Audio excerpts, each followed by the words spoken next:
L'IA générative, on en entend parler absolument partout.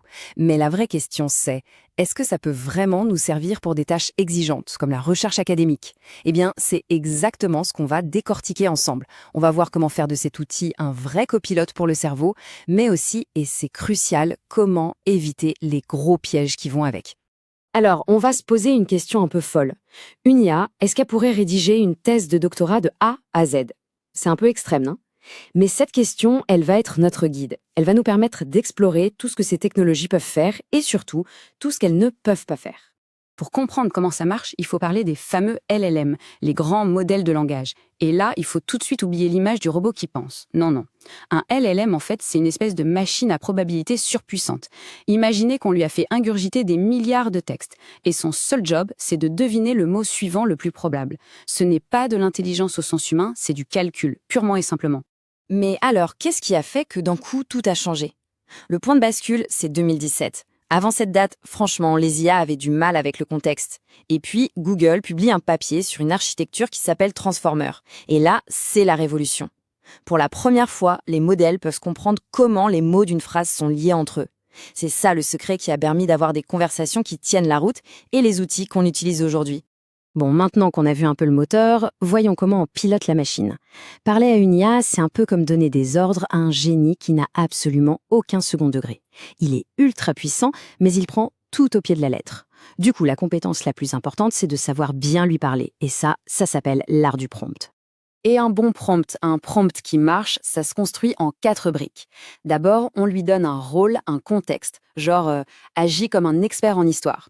Ensuite, on lui donne un objectif très clair. Puis les étapes, on lui dit comment procéder. Et enfin, le format de sortie.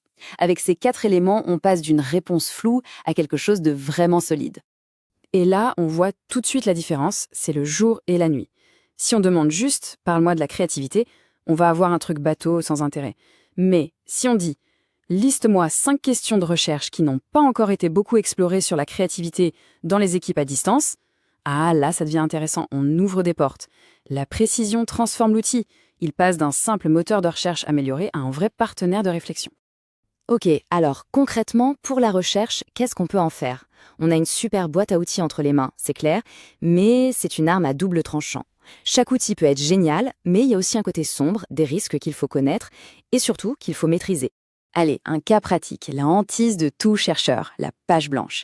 Avec le bon prompt, l'IA peut être le coup de pouce qu'il faut. Regardez cet exemple sur la créativité. Les 2 premières réponses, bon, c'est assez classique, mais après, ça devient plus piquant. La créativité malveillante, le lien avec l'IA, la temporalité. Là, on a des angles d'attaque bien plus neufs. C'est parfait pour sortir de l'ornière et commencer à réfléchir. Et c'est ça le point clé. Il ne faut pas s'attendre à ce que l'IA nous serve l'idée du siècle sur un plateau d'argent. Son rôle, c'est d'être un détonateur.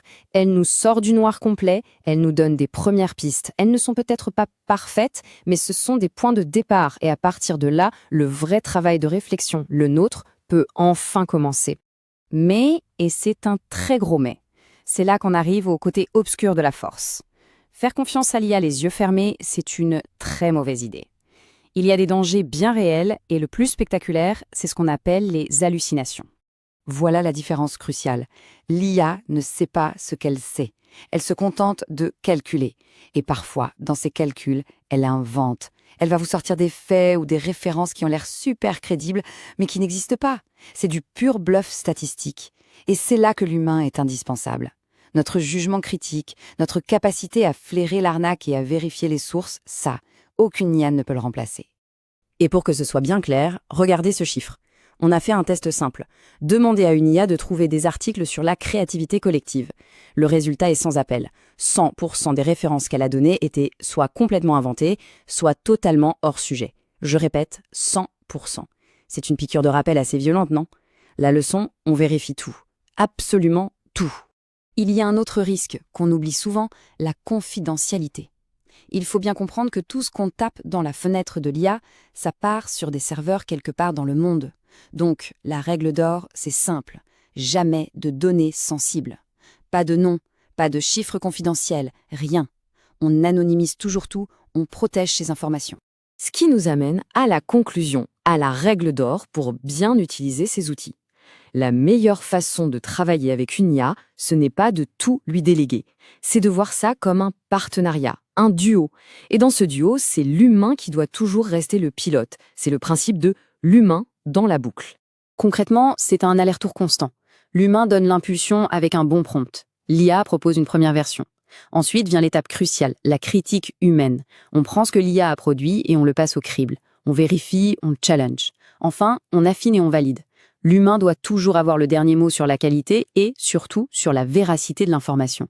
Et pour finir, une pensée vraiment importante à garder en tête. Écrire, c'est penser. Cette phrase résume tout. Le plus important dans la recherche, ce n'est pas juste le document final. C'est tout le cheminement mental pour y arriver.